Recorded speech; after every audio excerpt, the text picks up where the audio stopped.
प्यारे साथियों, आप सभी का स्वागत करता हूँ इस स्टडी परिवार में। तो डियर, आज की इस वीडियो में मैं यहाँ पे बात करने वाला हूँ एक इम्पॉर्टेंट अपडेट के बारे में। और जैसा कि आपको पता है कि हम लोग फाउंडेशन इंजीनियरिंग जो है डिस्कस कर रहे थे। तो फाउंडेशन इंजीनियरिंग में अब तक हमने कई सारे पॉइंट्स के बारे में पढ़ा। सैलो फाउंडेशन, बियरिंग कैपेसिटी का क्या इफेक्ट पड़ता है, वाटर टेबल अगर प्रेजेंट है तो ये तमाम चीज़ों के बारे में पढ़ा। पिछले वीडियो में हमने कुछ न्यूमेरिकल किया, जिसमें ये हम कंसीडर कर सकते थे कि इफेक्ट ऑफ वाटर टेबल क्या हो रहा था। आज की इस वीडियो में भी कुछ न्यूमेरिकल क्वेश्चन देखेंगे और आगे आने वाले टॉपिक्स को भी हम लोग डिस्कस करेंगे। तो आज का जो पहला क्वेश्चन है, क्वेश्चन बोला जा रहा है कि bearing capacity of rectangular footing of plan dimension 1.5 metre गुने 3 metre resting on surface of sand deposit was estimated as 600 kilo newton पर metre square when the water table is far below the base of footing.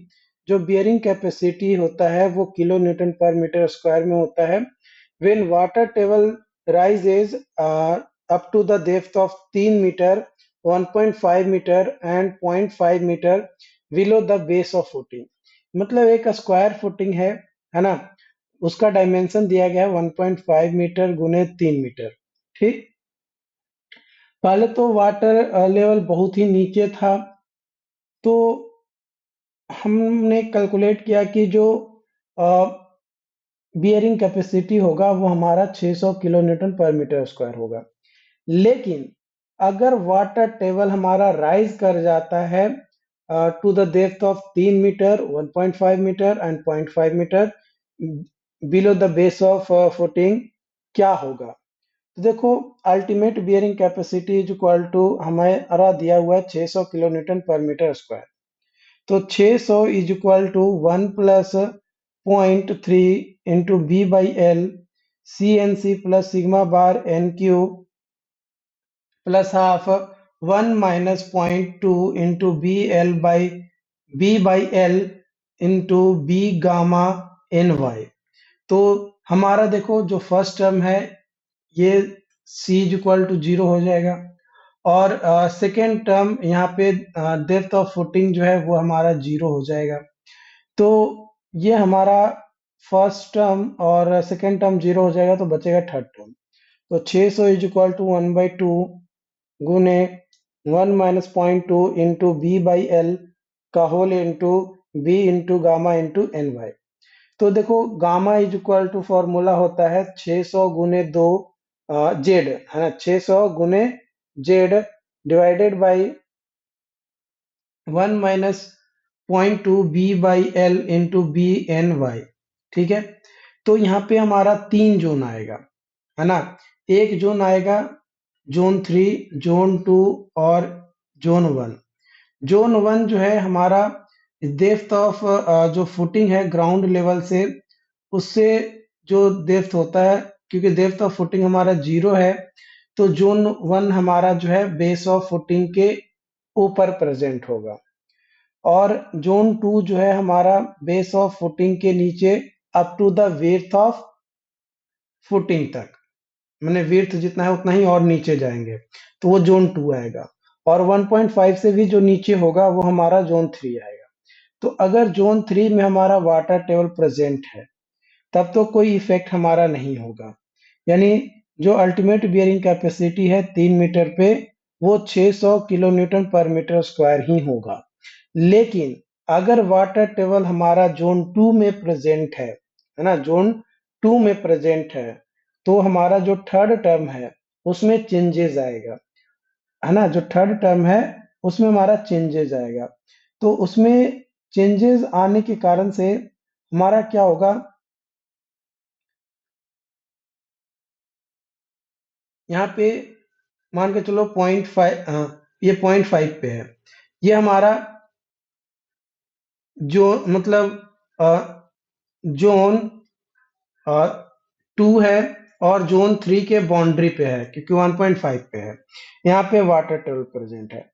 तो यहाँ पे water table present है तो effect तो होगा water table का, लेकिन यहाँ पे आर वाई स्टार का जो वैल्यू है वाटर करेक्शन फैक्टर वो हमारा क्या हो जाएगा, 1 के बराबर है।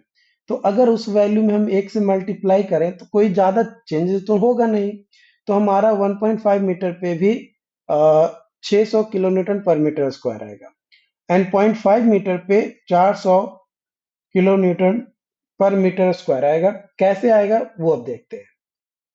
तो यहाँ पे वाटर टेबल अगर 0.5 मीटर पे प्रेजेंट है यानी जोन 2 में ही प्रेजेंट है ना, जोन 2 में। देखो पहले वाला केस में भी जो था जोन 2 और जोन 3, है ना, जोन 2 और जोन 3, ठीक है, जोन 2 और जोन 3 के ऊपर जो है ये आपका प्रेजेंट था। ओके, मतलब उस लेवल पे एग्जैक्टली प्रेजेंट था। तो वाटर करेक्शन फैक्टर जो है हमारा ये क्या हो जाएगा, 0.5 हो जाएगा, है ना, क्या हो जाएगा, 0.5 हो जाएगा। लेकिन क्या एग्जैक्टली ये 0.5 होगा, ये हम कैलकुलेट करते हैं, है ना, ये हम कैलकुलेट करते हैं। तो ये कैलकुलेट करते हैं तो कई बार इसका वैल्यू जो है 0.5 से हमारा 1 के बीच में वैल्यू जो है लाई करता है।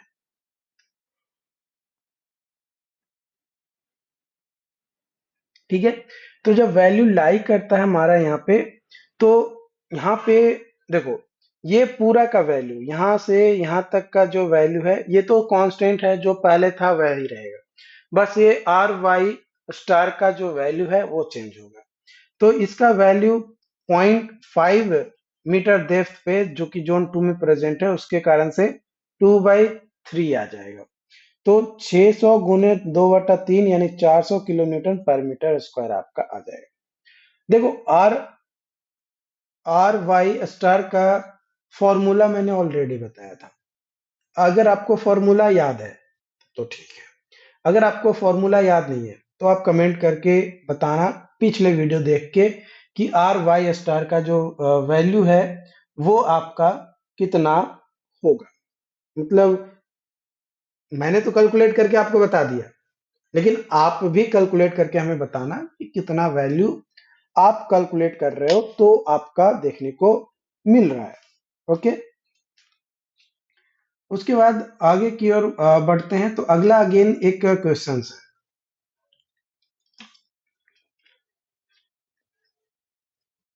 तो अगला जो क्वेश्चंस है वो क्वेश्चंस यहाँ पे बोल रहा है कि एक 4 मीटर वाइड स्ट्रिप फुटिंग है जो कि 1.5 मीटर डेप्थ जो है ग्राउंड सरफेस से वहां पे प्रेजेंट है। और जो सॉइल है वो आपका सी फाइव सॉइल है। क्या है, सी फाइव सॉइल है। अगर वाटर टेबल प्रेजेंट है एट डेप्थ ऑफ 5.5 मीटर यानी 5.5 मीटर पे अगर वाटर टेबल प्रेजेंट है below ground surface, then soil properties जो दिया गया है सी डैश वो दिया गया 35 किलोन्यूटन पर metre square, five dash is equal to 28.63 gamma saturated 19 newton पर metre cube and gamma bulk जो है 17 किलो न्यूटन पर मीटर क्यूब एंड गामा डब्ल्यू जो है 9.81 किलो न्यूटन पर मीटर क्यूब आपका है। तो जो वैल्यू होगा हमारा बियरिंग कैपेसिटी फैक्टर का, जो वैल्यू होगा बियरिंग कैपेसिटी फैक्टर का फॉर डिफरेंट 5 डैश के लिए वो क्या होगा। तो यहाँ पे 5 डैश का अलग अलग वैल्यू दिया गया, 15 डिग्री, 20 डिग्री, 25 डिग्री और 30 डिग्री। एनसी का वैल्यू दिया गया है, एनक्यू का वैल्यू दिया गया है और एन वाई का वैल्यू दिया गया है। 12.5, 4.4, 2.5। 20 डिग्री के लिए 17.7, 7.4 एंड 5। 25 डिग्री के लिए 25.1 और 12.7 एंड 9.7। एंड 30 डिग्री के लिए आपका जो है 37.2, 22.5 एंड 19.7। देखो ये जो n q, n c, n y, इन सभी का जो वैल्यू है वो आप खुद से भी कैलकुलेट कर सकते हो, लेकिन जो वैल्यू आपको कैलकुलेट करके दिया हुआ है उसमें, और जो वैल्यू आप खुद से कैलकुलेट करोगे, जो अलग अलग रिसर्चर के द्वारा दिया गया है या साइंटिस्ट के द्वारा दिया गया है वैल्यू, मतलब फॉर्मूला, अलग अलग फॉर्मूले पे आप अलग अलग तरीके से कैलकुलेट करोगे तो थोड़ी बहुत वेरिएशंस आपको जो है देखने को मिलता है। तो इसलिए ज्यादातर अगर क्वेश्चंस में एन सी, एन क्यू और एन वाई से रिलेटेड अगर क्वेश्चंस पूछा जा रहा है तो वो फॉर्मूला आपको डायरेक्टली दे दिया जाता है, मतलब उसकी वैल्यू आपको बता दिया जाता है कि ये पुट करना है। अगर मान के चलो कि नहीं दिया है तो फिर कैसे कैलकुलेट करेंगे, उसके बारे में हम आगे डिस्कस करेंगे। आगे जो हमारी आने वाली वीडियोस होगी उसमें मैं आपको उसके बारे में बताऊंगा। ओके, तो टरजागीज बियरिंग कैपेसिटी इक्वेशन यूज करना है और फैक्टर ऑफ सेफ्टी जो है 2.5 है, तो नेट से बियरिंग कैपेसिटी जो कि किलो न्यूटन पर मीटर स्क्वायर में होगा वो कितना होगा for local shear failure of soil, वो कैलकुलेट करके बताना है। तो देखो ये आपका जो है ग्राउंड लेवल है, ग्राउंड लेवल से आपका 1.5 मीटर डेप्थ पे बेस ऑफ फुटिंग है, ठीक है। और जो आपका बीर्थ है फुटिंग का, यानी बी है, वो 4 मीटर है, तो 4 मीटर और नीचे आ जाएगा, यानी जोन 2 और जोन 3 के लेवल पे ही हमारा जो है वाटर टेबल प्रेजेंट है, क्योंकि ग्राउंड लेवल से 1.5 मीटर पे है। तो c dash is equal to 35 kilo newton पर metre square, factor of safety 2.5, five equal five dash is equal to आपका 28.63 degree, gamma saturated is equal to 19 kilo newton पर metre cube, and gamma is equal to 17 kilo newton पर metre cube दिया गया है। तो ये सारे value जो है आपके ऑलरेडी मेंशन है। तो देखो net safe bearing capacity is equal to formula होता है Q u minus sigma bar divided by factor of safety is equal to q n u divided by factor of safety is equal to C N C plus sigma bar N Q plus 1/2 B gamma N y का whole minus sigma bar divided by factor of safety. तो in local shear failure c l is equal to 2/3 C G dash, यानी जो सी का value होता है local shear failure में वो 2/3 होता है जनरल शेयर फेल्यूर के सी के वैल्यू से, यानी 2/3 गुने 35, यानी आपका आ जाएगा 23.33। फिर tan phi L is equal to 2/3 tan phi G, यानी 2/3 tan 28.63 डिग्री, यानी phi L is equal to tan inverse 2/3 tan 28.63 degree, यानी 19.99 डिग्री, यानी लगभग 20 डिग्री आपका आएगा। तो for phi is equal to 20 degree का वैल्यू पुट करेंगे तो N C is equal to 17.7, N Y is equal to 5 और N Q is equal to 7.4। तो ये वैल्यू पुट करेंगे इक्वेशन 1 में, जो हमने इक्वेशन ऊपर 1 लिया था, इस इक्वेशन में पुट करना है। तो 23.33 गुने 17.7 प्लस 1.5 गुने 17 गुने 7.4 प्लस 0.5 गुने 4 इंटू 17 गुने 5 का होल माइनस 1.5 गुने 17 डिवाइडेड बाई 2.5। तो जो नेट सेफ बियरिंग कैपेसिटी है ना, जो नेट सेफ बियरिंग कैपेसिटी है वो हमारा कैलकुलेट होकर आ जाएगा 298.45 किलो न्यूटन पर मीटर स्क्वायर। ठीक है, तो ये आपका निकल कर आ गया, तो ये आपका आंसर हो गया। तो इस तरीके से मैंने आपको कुछ क्वेश्चंस बताए, और जो भी क्वेश्चंस मैंने आपको यहाँ पे बताए हैं डेफिनेटली मैं उम्मीद करता हूँ कि वो सारे क्वेश्चंस आपको जो है समझ में आएगा। और आप जब सेमेस्टर एग्जाम दोगे तो उसमें डेफिनेटली वो आपको मदद करेगा, है ना? आप देखो, सेमेस्टर एग्जाम में क्या है, तरीका जरूरी है। अगर आपको तरीका आ रहा है ना, तो उस तरीका के बेसिस पे आप क्वेश्चन सॉल्व कर लोगे। लेकिन अगर आप को तरीका ही नहीं पता, है ना, अगर आपको तरीका ही नहीं पता कि क्या करना है, कैसे करना है, तो फिर उसमें क्या ही ज्यादा बदलाव आएगा, कुछ भी ज्यादा बदलाव नहीं आएगा। आएगा तो आपको तरीका जरूरी है। तो यहाँ पे कुछ क्वेश्चंस मैं इसीलिए बताता हूँ ताकि उन तरीकों को आप गौर से देखो, समझो, जानो और अपना बेहतर आंसर देने की कोशिश करो। क्योंकि आपका जो आंसर है वो आपके लिए यूनिक होना चाहिए और आप इस तरीके से उस क्वेश्चंस को सॉल्यूशन दो, रिप्रेजेंट करो कि जो आपके कॉपी चेक करे उसको ये लगे कि हाँ, आंसर तो सेम ही आएंगे। अगर मैं बनाऊंगा तो भी आंसर सेम आएगा, आप बनाओगे तो भी आंसर सेम आएगा, थोड़ा बहुत पॉइंट का डिफरेंस आएगा। जैसे मेरा आएगा 298.45, तो आपका हो सकता है कि 298.47 आए, या 298.4 ही आप लिख कर छोड़ दो, या 298.5 ले लिए।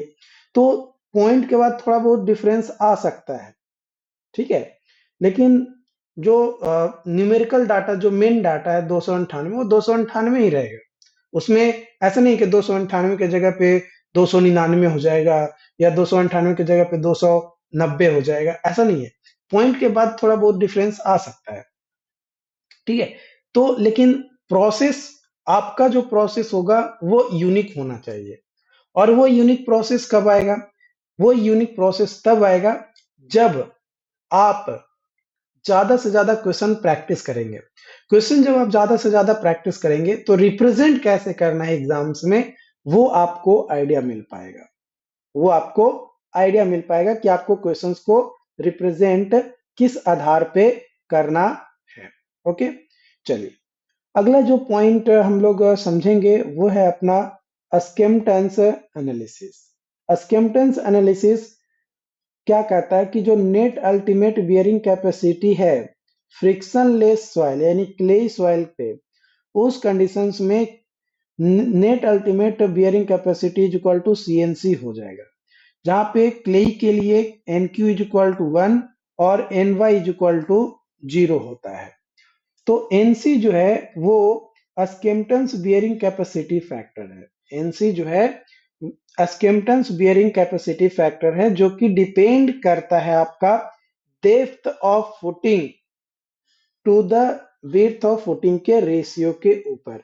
यानी ये जो एनालिसिस है, अस्केम्पटेंस एनालिसिस, ये आपका base resistance resistance and side resistance के बेसिस पे है। बोथ हैव बीन कंसिडर्ड, जो कि दोनों ही आपका कंसिडर किया गया है, ठीक है।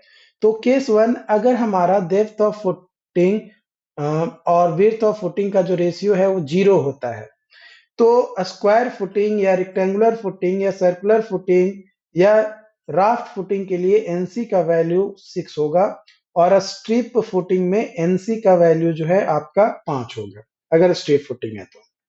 और अगर डेप्थ ऑफ फुटिंग 0 से लेकर 2.5 के बीच में ratio of depth of footing to width का है, तो एनसी इज इक्वल टू 5 गुने 1 plus 0.2 into depth of footing by width of footing for a strip footing, and NC is equal to 6 गुने 1 plus 0.2 depth of footing by width of footing for a square and circular footing, and NC is equal to 5 into 1 plus 0.2 B by L गुने 1 plus 0.2 depth of footing by width of footing for rectangular और raft footing के case में आपका आएगा। उसके बाद आपका तीसरा केस है, अगर depth of footing by width of footing का वैल्यू 2.5 से ज्यादा है, तो एनसी का वैल्यू 7.5 होगा for strip footing, and NC का वैल्यू 9 होगा फॉर रेक्टेंगुलर, स्क्वायर, सर्कुलर और राफ्ट फुटिंग के केस में। तो एज पर स्किम्पटन्स एनालिसिस जो मिनिमम वैल्यू होता है एनसी का 5 होता है और एनसी का मैक्सिमम वैल्यू 7.5 होता है फॉर स्ट्रिप फुटिंग। और स्ट्रिप फुटिंग के अलावा कोई भी फुटिंग हो, स्क्वायर फुटिंग हो, राफ्ट फुटिंग हो, सर्कुलर फुटिंग हो, कोई भी फुटिंग हो अदर देन स्ट्रिप फुटिंग, तो एनसी का मिनिमम वैल्यू 6 होगा और एनसी का मैक्सिमम वैल्यू 9 आपका आएगा। ओके, अब हम बात करेंगे यहाँ पे Meyerhof analysis for bearing capacity of shallow foundation या Meyerhof analysis of bearing capacity for shallow foundation. तो इसका फॉर्मूला होता है, जो मेयर ऑफ साहब ने जो फॉर्मूला दिया है वो है Q U is equal to C N C S C I C D C plus sigma bar N Q S Q I Q D Q plus 1/2 B gamma N Y S Y I Y D Y. तो S C S Q और S Y ये जो है shape factor है, I C I Q I Y ये inclination factor है और D C D Q D Y ये आपका डेप्थ फैक्टर है। तो जो मेयर ऑफ है इन्होंने एक्सटेंड किया जो स्ट्रेस ऑफ का जो जोन था, है ना, जो स्ट्रेस का जोन था एवं बेस ऑफ फुटिंग तक उसको जो है एक्सटेंड किया और उसके कारण से साइड रेजिस्टेंस को जो है यहाँ पे कंसीडर किया गया। तो ये जो मेथड है मेयर ऑफ जो कि बियरिंग कैपेसिटी कैलकुलेट किया जाता है सैलो फाउंडेशंस का, वो मेथड आपका सुटेबल होता है अगर लोड किसी भी फुटिंग पे इंक्लाइंड आपका लग रहा है तो, यानी अगर on different shape of footing, अगर अलग अलग शेप ऑफ फुटिंग पे इंक्लाइंड लोड अगर लग रहा है तो उस कंडीशन में मेयर हॉफ के द्वारा, है ना, मेयर हॉफ के द्वारा आपका जो भी फॉर्मूला दिया गया है वो आपका अप्लाई होगा, अदरवाइज वो अप्लाई नहीं होगा। ठीक है, उसके बाद हम यहाँ पे बात करेंगे IS code method of bearing capacity for shallow foundation. Shallow foundation के लिए, है ना, सैलो फाउंडेशन के लिए आपका क्या चेंजेस आएंगे अगर आईएस कोड के द्वारा दिया जाता है, तो उसके बारे में हम अब यहाँ पे बात करेंगे। यानी आईएस कोड क्या कहता है, कौन सा मेथड हमें अप्लाई करना चाहिए बियरिंग कैपेसिटी को कैलकुलेट करने के लिए फॉर सैलो फुटिंग। तो नेट अल्टीमेट बियरिंग कैपेसिटी को कैलकुलेट करने का फॉर्मूला दिया जाता है c N C S C I C D C plus sigma bar N q minus one into s Q I Q D Q plus 1/2 B gamma N Y S Y I Y D Y. तो net ultimate bearing capacity calculate हो जाता है IS code के द्वारा। तो net safe bearing capacity is equal to होता है net ultimate bearing capacity divided by factor of safety.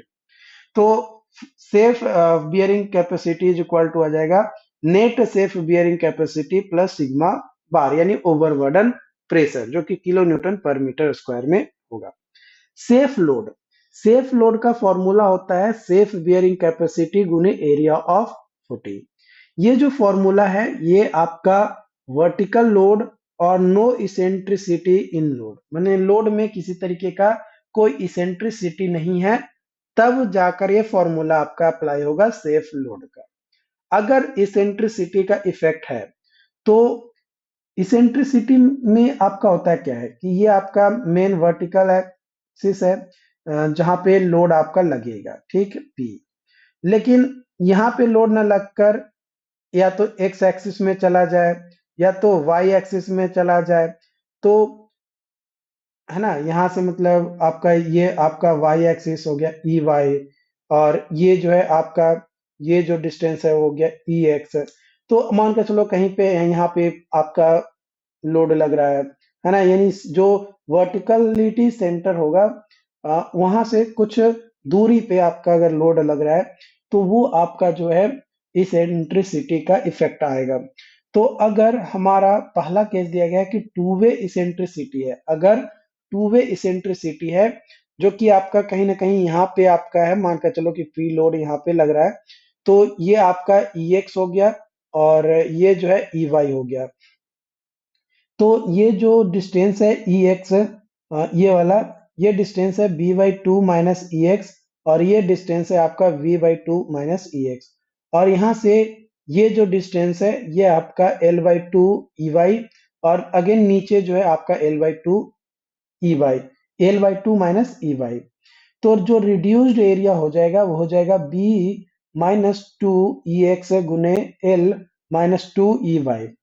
तो जो सेफ बियरिंग कैप लोड होगा, है ना, जो सेफ लोड होगा वो आ जाएगा सेफ बियरिंग कैपेसिटी गुने reduced area, safe bearing capacity into reduced area.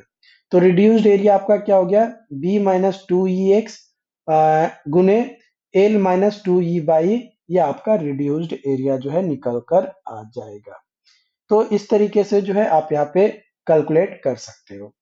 उसके बाद दूसरा केस है आपका कि अगर वन वे इसेंट्रिसिटी है, अगर वन वे इसेंट्रिसिटी है, तो मानकर चलो कि आपका ई एक्स पे आपका यहाँ पे लोड अप्लाई हो रहा है, तो B by two E X and B by two E X, और ये जो लेंथ है वो पूरा का पूरा लेंथ हमारा जो है सेम आपका है, लेंथ आपका कोई चेंजेस नहीं है। तो जो रिड्यूस्ड एरिया होगा वो हो जाएगा आपका B minus two E X गुने एल, ये safe load is equal to हो जाएगा आपका सेफ बियरिंग कैपेसिटी गुने रिड्यूस्ड एरिया। अगर मान कर चलो कि हमारा ये विड्थ पूरा का पूरा है, लेकिन जो लेंथ है वो हमारा आधा हो जाए, ये भी कंडीशन हमारा आ सकता है। तो उस कंडीशंस में L minus two E Y गुने बी आपका जो है ये आपका रिड्यूस्ड एरिया आएगा, और वहां पे safe load is equal to safe bearing capacity गुने रिड्यूस्ड एरिया का फॉर्मूला अप्लाई करेंगे। तीसरा केस है अगर हमारा इसेंट्रिसिटी अप्लाई होता है स्ट्रिप फुटिंग पे, स्ट्रिप फुटिंग यानी लेंथ जो है बहुत ज्यादा है, 5 गुना विड्थ के बराबर से भी बहुत ज्यादा है, तो उस कंडीशन में इसेंट्रिसिटी स्ट्रिप फुटिंग पे अप्लाई होगा। तो अगर हमारा जो स्ट्रिप फुटिंग है वो वन वे इसेंट्रिसिटी अगर अप्लाई हो रहा है, तो कंसीडर करेंगे अलोंग द विड्थ, अगर अलोंग द विड्थ कंसीडर कर रहे हैं तो reduced area is equal to हो जाएगा B minus two E X, B minus two E X आपका आ जाएगा। तो जब ये आपका B minus two E x आएगा, तो ये आपका क्या हो गया, ये आपका हो गया रिड्यूस्ड एरिया। जब ये रिड्यूस्ड एरिया आपका हो गया, तो अगेन आप यहाँ पे निकाल सकते हो सेफ लोड। तो safe load is equal to आ जाएगा सेफ बियरिंग कैपेसिटी गुने रिड्यूस्ड एरिया, ठीक है, रिड्यूस्ड एरिया। ओके,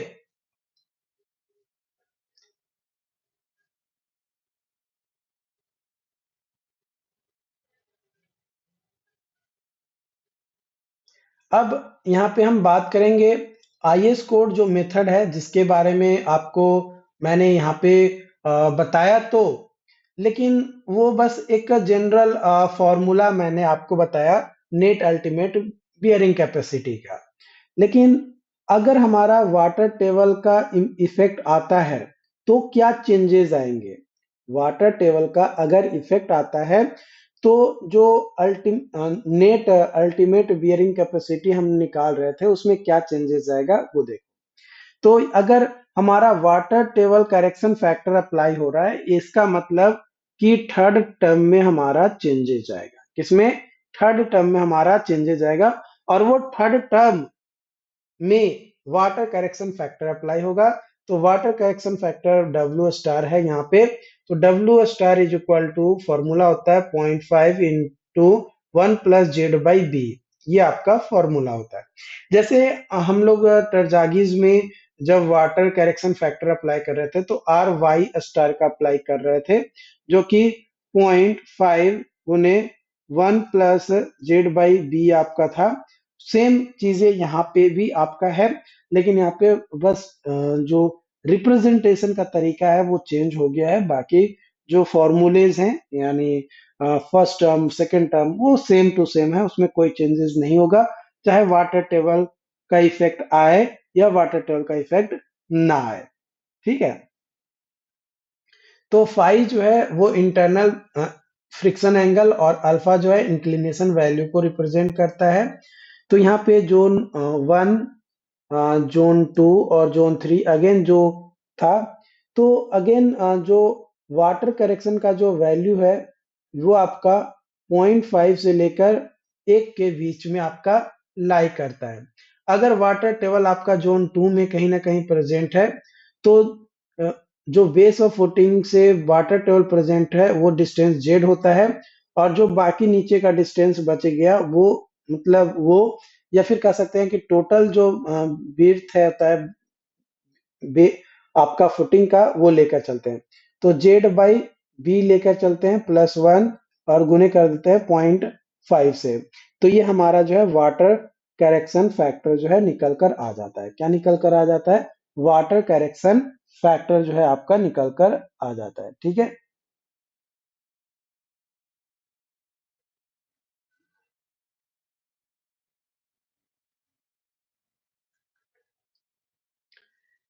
तो यहाँ पे अब कुछ क्वेश्चंस अगेन आपको प्रैक्टिस के लिए हैं। तो ये जो क्वेश्चंस है मैं अगली वीडियोस में बात करूंगा। लेकिन अगर आप हमारे इंजीनियर प्लस ऐप को डाउनलोड करते हैं तो वहाँ पे आपको जो है recorded lectures plus proper notes, जो भी मैं यहाँ पे पढ़ा रहा हूँ, ये तमाम नोट्स आपको जो है वहाँ पे इंजीनियर प्लस ऐप पे मिल जाएगा। तो अगर आपको लगता है कि हम जो भी पॉइंट्स, जो भी टॉपिक्स आपको पढ़ा रहे हैं वो आपके लिए वैल्यूएबल है, आपके लिए इम्पोर्टेंट है, तो आप बेहिचक होके आप इंजीनियर प्लस ऐप को डाउनलोड करिए, और आपके सेमेस्टर में जो भी सब्जेक्ट्स हैं उन तमाम सब्जेक्ट्स का आपको नोट्स लेक्चर्स मिल जाएंगे। तो आप उन नोट्स लेक्चर्स को परचेज कर सकते हो। प्रोफेशनल प्रैक्टिस हो गया, environmental law and law and ethics हो गया, या इन्वायरमेंटल लॉ हो गए, है ना, आपका कंक्रीट मटेरियल्स हो गया, कंक्रीट टेक्नोलॉजीज हो गए, आपका सॉइल मैकेनिक्स 1 हो गया, सॉइल मैकेनिक्स 2 हो गया, सारे पे मैंने ऑलरेडी वीडियोस बना कर रखा है।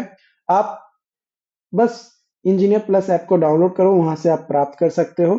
और जो लोग चैनल पे पहली बार आए हैं, चैनल को सब्सक्राइब जरूर कर लीजिएगा, ताकि आपका कमेंट से हमें एक फीडबैक मिलता है कि हाँ, जो चीजें मैंने बताया है वो लोगों तक किस तरीके से पहुंच रहा है, किस वे में पहुंच रहा है, क्या उन लोगों को अच्छा लग रहा है कि नहीं लग रहा है। अगर अच्छा लग रहा है तो अच्छी बात है, अगर अच्छा नहीं लग रहा है तो उसमें हम और क्या इम्प्रूवमेंट कर सकते हैं कि लोगों को बेहतर लगे, है ना। तो ये तमाम पॉइंट्स हैं। और क्वेश्चंस ज्यादा से ज्यादा प्रैक्टिस करें, क्योंकि प्रैक्टिस करने से क्वेश्चंस आपको आइडिया लगेगा, दिमाग में आपके बैठ जाएगा कि चीजें, कि हाँ, ये अगर क्वेश्चन इस तरीके से पूछा जा रहा है तो हम इस तरीके का फॉर्मूला अप्लाई कर पाएंगे। लेकिन सिर्फ थियोरेटिकल पढ़ोगे, न्यूमेरिकल पे फोकस नहीं करोगे, तो कहीं ना कहीं आप पीछे रह जाओगे रेस में। आप क्वेश्चंस में भी हो सकता है कि आप अच्छे से सॉल्व कर पाओ, लेकिन चीजों को आप समझ नहीं पाओगे। तो चीजों को समझना जरूरी है। कई बार एग्जामिनर आपको बोलेंगे कि ज्यादा नंबर ऑफ पेजेस भरो, तो नंबर ऑफ पेजेस से मतलब नहीं होता है एग्जाम्स में। एग्जाम में मायने रखता है कि आप जो भी क्वेश्चंस का जवाब दे रहे हैं वो एग्जैक्ट है या नहीं। फालतू का या बिना मतलब का पेजेस भरने का कोई मतलब नहीं है। ओके। बाकी आप खुद समझदार हैं, आप समझ सकते हो। बाकी जो भी अपडेट्स होंगे आप लोगों के साथ शेयर किया जाएगा। और चैनल पे जो लोग पहली बार आए हैं, प्लीज चैनल को सब्सक्राइब जरूर कर लीजिएगा। Thank you.